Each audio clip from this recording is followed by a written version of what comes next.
Every year, on the 13th of August, a small and peculiar ceremony takes place.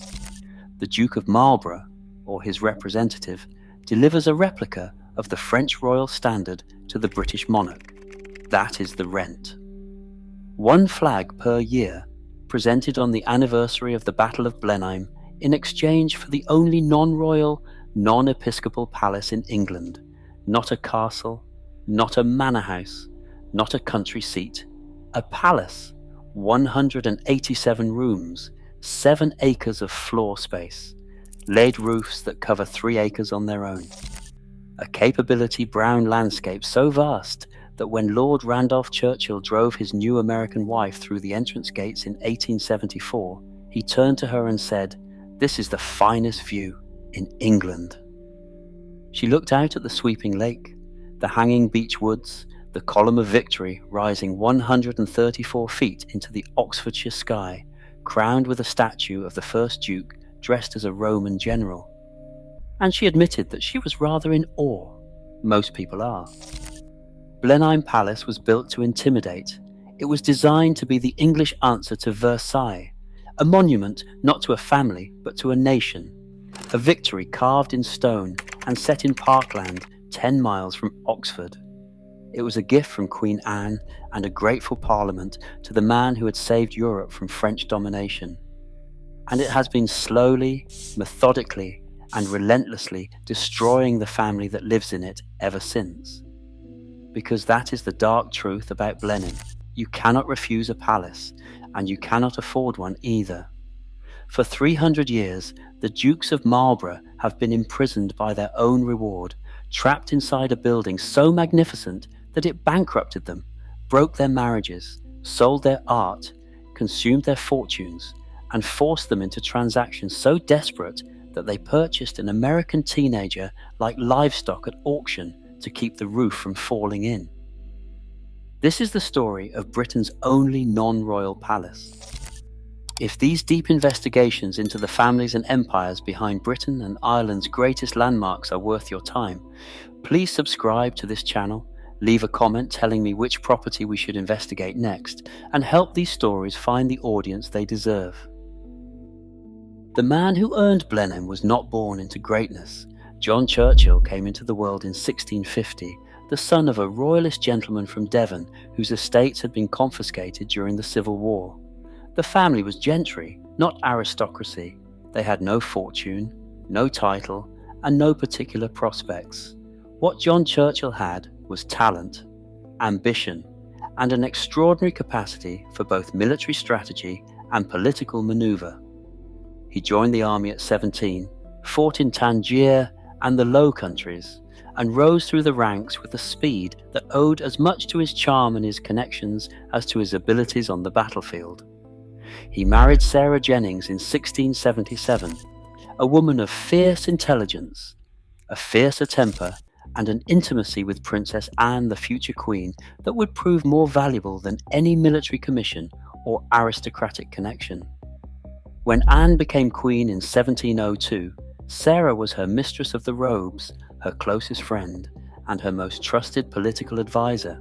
John Churchill, now Earl of Marlborough, was appointed Captain General of the Allied forces in the War of the Spanish Succession, the great European conflict that pitted Britain, Holland, and the Holy Roman Empire against France under Louis XIV.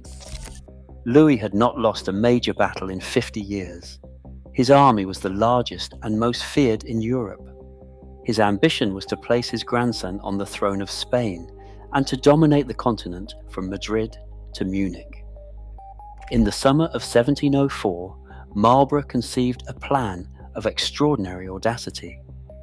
Louis XIV's forces were threatening Vienna, the capital of the Holy Roman Empire. If Vienna fell, the Grand Alliance would collapse, and France would dominate Europe unchallenged. Marlborough resolved to march his army from the Low Countries to the Danube, a distance of 250 miles, to reinforce the Austrians before the French could strike. The plan required absolute secrecy.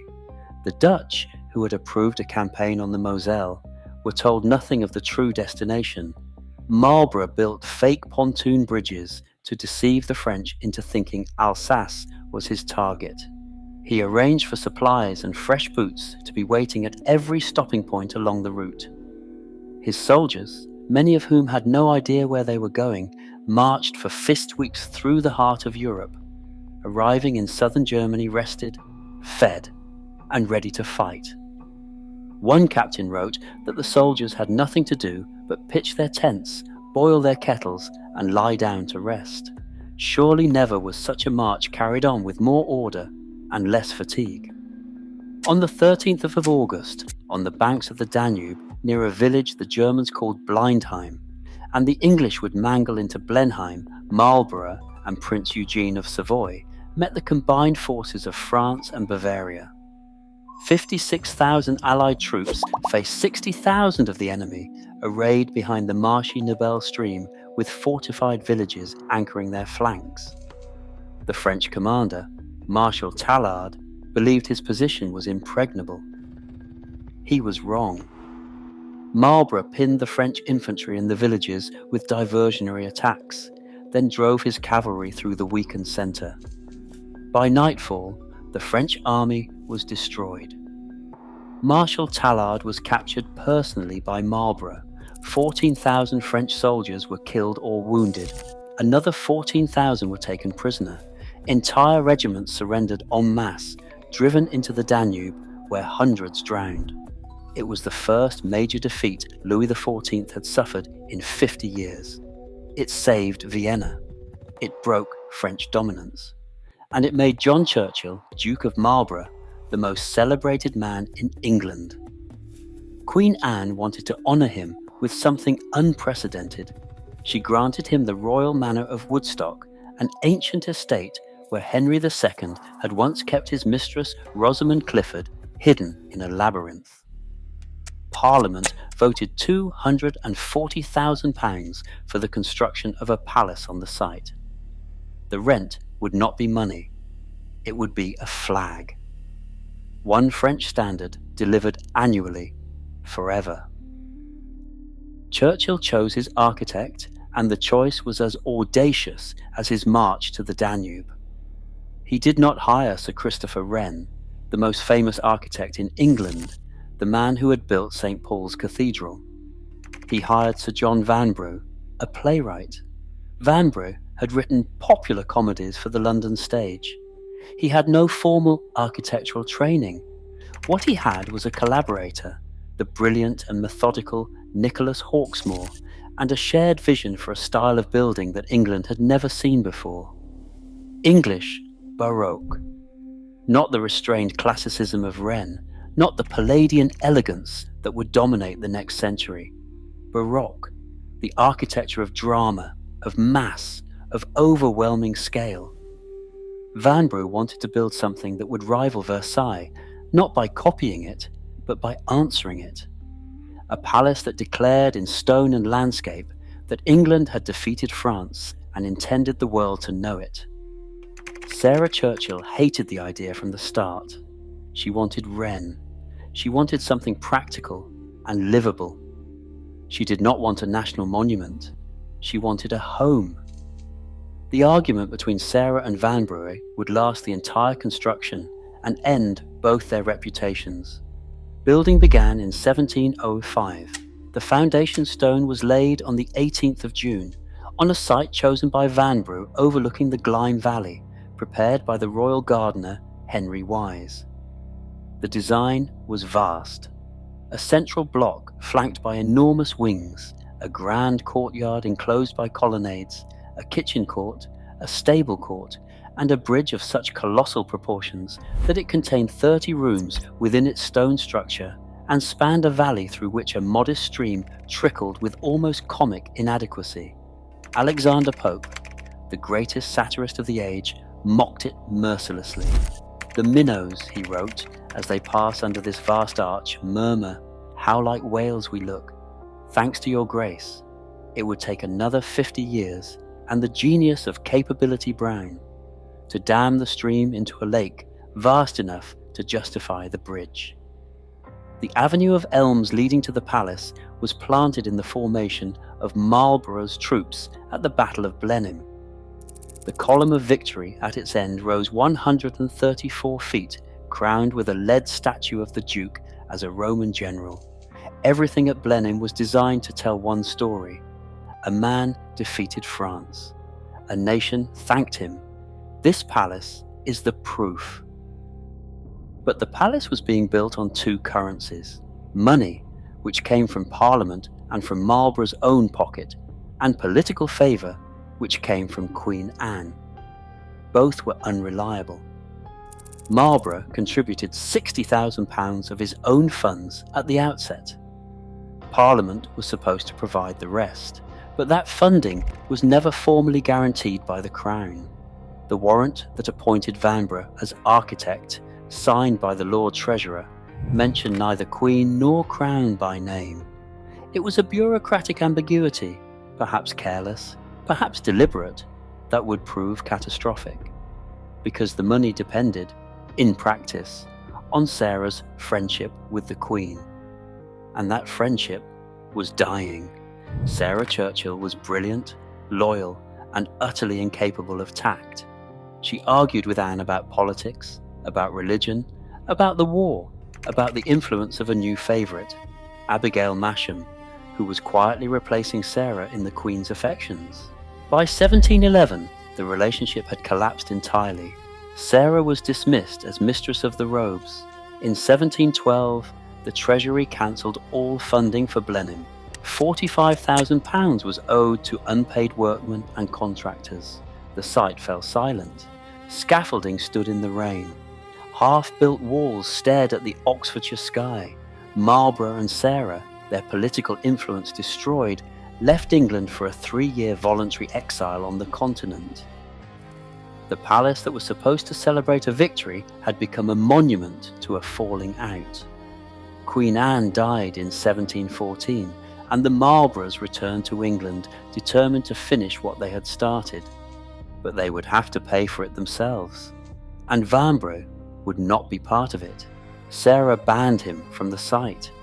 When he attempted to visit in 1725, a year before his death, the porter at the gate refused him entry on the Duchess's orders. The story was gleefully repeated in London's coffee houses. The Dutchman may not visit his own child, the wits observed, who, however he may appear a mere lump missi, and misshapen to others, may seem beautiful in the eyes that begot him. Vanbrugh went to court to recover his unpaid fees, and the case dragged on after his death. Sarah fought the lawsuits of every craftsman and contractor involved in the construction. The total cost of the palace, when it was finally completed, was £300,000, roughly 25 million in today's money. The first Duke did not live to see it finished. He died in 1722, following a series of strokes that had left him progressively diminished over his final years.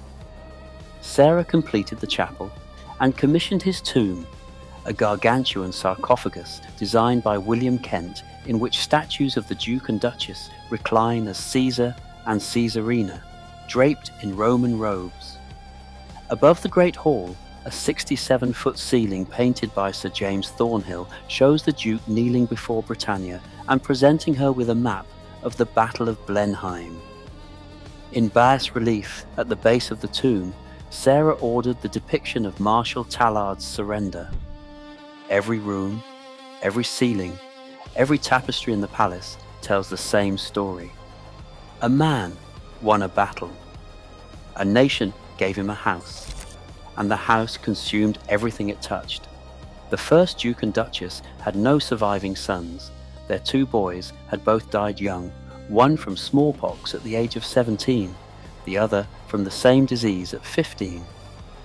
The title passed first to their eldest daughter Henrietta, an unusual succession that required a special Act of Parliament designed so elaborately that the Marlborough dukedom could pass through the female line in perpetuity, ensuring the title would never become extinct even if male heirs failed generation after generation.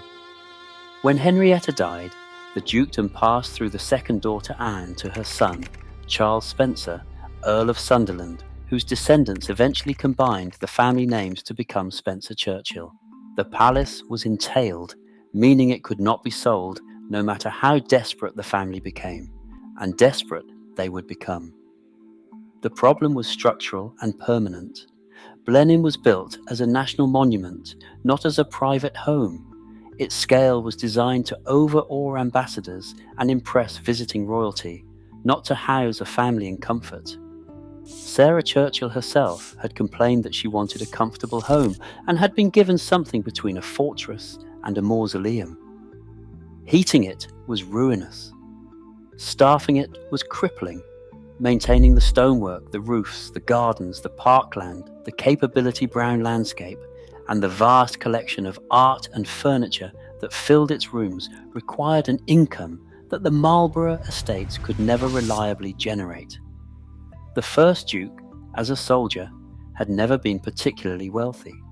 His fortune was mostly consumed by the palace's completion. Each succeeding generation inherited not wealth, but obligation. The fifth Duke, who inherited in 1766, was a spendthrift of spectacular recklessness who devastated what remained of the family fortune on gambling, entertaining, and a lifestyle that bore no relation to his actual income.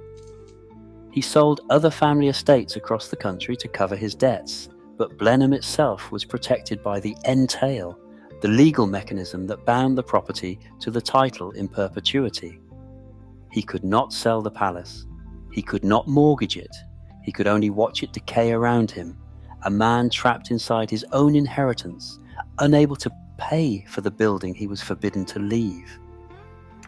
A special Act of Parliament, the Blenheim Settled Estates Act, was eventually passed to allow the sale of the palace's contents, a legal device that acknowledged what everyone already knew. The house was eating the family alive, and the only way to feed it was to sell the things inside it. The seventh Duke sold the Sunderland Library, one of the finest private book collections in Europe, a treasure assembled over generations, dispersed at auction between 1881 and 1883, to buyers who carried its volumes away to libraries and private collections around the world. The eighth Duke sold the paintings. One by one, the masterpieces that had hung on the walls of Blenheim since the first Duke's time were removed, crated, and shipped to dealers and auction houses. Raphael's Ansidei Madonna went for £70,000. Van Dyck's equestrian portrait of Charles I fetched £17,500, and the masterpiece of the collection, a Rubens painting of the artist with his wife Helena Formant and their son, a work that had been given to the first Duke by the grateful city of Brussels in 1704 as a personal gift after the liberation of the Spanish Netherlands, was sold to an American buyer and is now in the Metropolitan Museum of Art in New York. The Brussels Rubens, a gift from a liberated city to the man who liberated it. Sold to cover the debts of his descendants, the family sold its history, painting by painting, to feed its house, and still it was not enough. The British agricultural depression that began in the 1870s, driven by cheap grain imports from the American prairies, collapsed the income from the Marlborough estates. Land that had sustained the family for generations was suddenly worth a fraction of what it had been. By 1892, when the ninth Duke inherited, the Spencer Churchills were virtually bankrupt.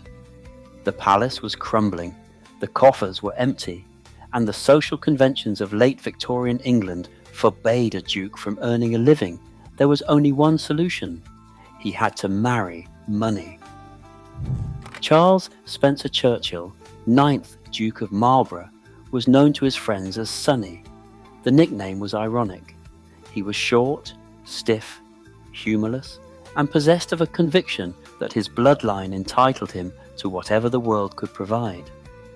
He sailed to America in search of a bride the way a merchant might sail in search of cargo, calculating the value of each potential match in dollars and social connections. He found her at a dinner party in New York. Consuelo Vanderbilt was 18 years old, beautiful, intelligent, and desperately in love with another man, a handsome American socialite named Winthrop Rutherford. She did not want to marry a duke. She did not want to live in England. She wanted Winthrop. Her mother, Alva Vanderbilt, wanted something else entirely. Alva was one of the most formidable social climbers in Gilded Age America, a woman who had outmaneuvered the legendary Mrs. Astor for supremacy in New York society, and who saw in a British ducal title the ultimate validation of the Vanderbilt name. She forced her daughter into the match with a brutality that Consuelo would carry for the rest of her life. As a child, Consuelo had been made to wear a steel brace around her torso to improve her posture. She was whipped with a riding crop for infractions. When Consuelo refused the Duke, Alva faked a heart attack and told her daughter she would die if the marriage did not proceed. Consuelo capitulated. On the 6th of November, 1895, she walked down the aisle of St. Thomas Church on Fifth Avenue in New York. The wedding was the social event of the year. Thousands of spectators crowded the streets outside. Inside the church, the pews were filled with the combined aristocracy of America and England, Vanderbilts and Astors and Whitneys, alongside British titled guests who had crossed the Atlantic for the occasion. And the bride was weeping. The congregation could see that she had been crying. Her eyes were red. Her face was blotched. She moved through the ceremony as though in a trance, a 19-year-old girl being sold to a foreign country by her own mother for the price of a railway company stock. The price of the marriage was $2.5 million, paid by Consuelo's father, William Kisson Vanderbilt, in 50,000 shares of the Beech Creek Railway Company, with a guaranteed 4% dividend from the New York Central Railroad. In today's money, that is approximately $97 million. On top of this, both Consuelo and the Duke received an annual income of $100,000 each for life. It was not a marriage, it was a transaction. And the goods being purchased were a title, a palace, and a teenage girl who wanted to be anywhere else on earth. The honeymoon set the tone for everything that followed. Before they had even reached England, the Duke informed Consuelo that he had married her solely because he felt obliged to save Blenheim. He told her he despised anything that was not British. He spent much of the journey drilling her on the Spencer Churchill family tree and the names and ranks of everyone in English society she would be expected to recognize and defer to. She arrived at Blenheim to find a palace that was barely habitable. Generations of declining fortune had stripped it of furnishings, comfort, and warmth. The rooms were vast and cold. The corridors echoed, but the Vanderbilt money changed that immediately. Tapestries, paintings, and furniture were bought from across Europe to fill the depleted rooms. The servant staff was expanded to approximately 40 for the interior and 50 for the grounds and gardens. The 9th Duke hired the French landscape architect Achille Duchess to redesign the formal gardens on the east and west fronts, restoring the terraces and water features that had been removed when Capability Brown transformed the grounds in the 18th century. He restored the great courtyard to something approaching its original appearance, with new statuary and paving. Blenheim was reborn, and Consuelo was miserable. She found English aristocratic society old-fashioned and stifling. She was treated with condescension because of her American birth. The damp Oxfordshire climate depressed her, and her husband was cold, distant, and incapable of affection. She later wrote that she learned to dread and hate the dinners at Blenheim, how ominous and wearisome they loomed at the end of a long day. She placed a Louis XIV centrepiece on the dining table, a bronze of the Sun King on horseback, flanked by his guards, tall enough to block her husband's face from view while they ate. That centrepiece is still on the table at Blenheim today. Visitors see it without knowing what it means, but Consuelo knew. It was her small, daily act of resistance against a man and a building that had swallowed her whole.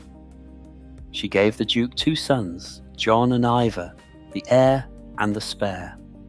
Her duty, as her generation understood it, was complete. But Consuelo was not merely a decorative duchess. She threw herself into philanthropic work, becoming popular among the tenants and workers on the Blenheim estate. She supported free school meals, healthcare for children, national insurance for workers, and old age pensions. She became involved in the women's suffrage movement. She was, by all accounts, more beloved by the people of Woodstock than her husband ever was. The marriage itself deteriorated into mutual avoidance and separate lives. They separated in 1906 after 11 years. They were formally divorced in 1921. The marriage was annulled by the Vatican in 1926 to allow the Duke, who had converted to Catholicism, to remarry in the church. At the annulment hearing, Alva Vanderbilt finally told the truth. She testified that she had forced her daughter to marry the Duke and that she had always had absolute power over her daughter. It was the bravest thing Alva ever said, and the cruelest thing she ever admitted. Consuelo remarried happily to a French aviator named Jacques Balsan, a man she had first met at her coming-out ball in Paris years before the Duke had entered her life. She spent the rest of her life between France and America, doing charitable work, writing her memoirs in a book called The Glitter and the Gold, and never quite escaping the shadow of the palace that her money had saved. She died in 1964 at the age of 87. She was buried, as she had stipulated in her will, in the churchyard of St. Martin's at Bladon, the parish church for Blenheim, near the grave of her younger son, Ivor. Even in death, Blenheim would not release her. The Duke remarried too, and the second marriage was, if anything, even more extraordinary than the first. His new wife was Gladys Deacon, an American beauty of legendary charisma and intelligence. Marcel Proust had once said of her that he never saw a girl with such beauty, such magnificent intelligence, such goodness and charm. Before the marriage, she had caused a diplomatic incident by encouraging the young Crown Prince Wilhelm of Germany to form an attachment with her, and the combined diplomatic services of two empires had been deployed to recover an heirloom rings the prince had given her. She had also, in her youth, injected paraffin wax into her face in an early and disastrous attempt at cosmetic enhancement, which over the years caused the wax to migrate and gradually disfigured her features. She had sphinxes modelled on her own face, installed on the lower terrace at Blenheim, and had her eyes and the Duke's painted onto the ceiling of the great north portico, staring down at visitors forever. After the wedding, she developed the habit of dining with a loaded revolver beside her plate. The marriage was, unsurprisingly, not a success. As the Duke tired of her, he attempted to close Blenheim entirely, turning off the water and the electricity to force her out of the building. They separated but never divorced. He died in 1934. She refused to leave and eventually retreated to a single room on the estate where she lived for decades in squalor, surrounded by cats and towers of old newspapers. A woman who had once been called the most beautiful in Europe, reduced to a recluse in the shadow of a palace that had consumed her as thoroughly as it had consumed Consuelo. She died in 1977 at the age of 96. But the palace survived. That is the perverse miracle of Blenheim. It devours its inhabitants, but it endures. Winston Leonard Spencer Churchill was born there on the 30th of November 1874, 2 months premature. His mother, Lady Randolph Churchill, the former Jenny Jerome of New York, another American woman absorbed into the Spencer-Churchill orbit, had gone into labour unexpectedly after a jolting carriage ride across the estate. The baby was delivered in a ground-floor room that had been hastily converted into a bedroom, not in the grand state apartments, but in a modest chamber near the Great Hall. He was christened in the palace chapel beneath the painted ceiling that showed his ancestor kneeling before Britannia. Throughout his life, Winston returned to Blenheim. He proposed to his future wife Clementine Hosier at the Temple of Diana in the palace grounds in 1908. a small neoclassical summer house designed by Sir William Chambers that overlooks the lake. He came back to paint the landscape, producing watercolours of the bridge and the lake and the golden stone of the palace walls. He came back to write, to think, to host friends and political allies amid the tapestries and trophies of a victory that had made his family's name 3 centuries earlier. He understood Blenheim better than anyone. He knew it was both a blessing and a burden, a source of family pride and a monument to the impossible cost of maintaining what the nation had given. When he died in 1965, the greatest Englishman of the 20th century was buried. Not in the palace chapel alongside the dukes, not in Westminster Abbey where he had lain in state, but in the small parish churchyard at Blenheim, in sight of the palace but outside its walls. It was his final and most eloquent statement about the building, close enough to honour it, far enough to escape it. The palace is still there. The 12th Duke and his family live in it part-time, occupying private apartments on the east front, while the rest of the building is open to the public. Blenheim generates income through tourism, corporate events, film locations, weddings, and a commercial operation that would have been unthinkable to the first Duke, but is essential to the 12th. The estate employs hundreds of people. The gift shop sells Blenheim-branded honey and Churchill memorabilia. The grounds host concerts, festivals, and Christmas illuminations that draw tens of thousands of visitors through the winter months. In 1987, it was designated a UNESCO World Heritage Site, one of the few private residences in the world to receive the honour. The citation praised its architectural significance and its designed landscape. It did not mention the financial catastrophe that had nearly destroyed it, or the American money that had saved it, or the teenage girl who had paid for its survival with her freedom. In 2019, an Italian artist named Maurizio Cattelan installed a fully functioning solid gold toilet in one of the palace bathrooms. The work was called America.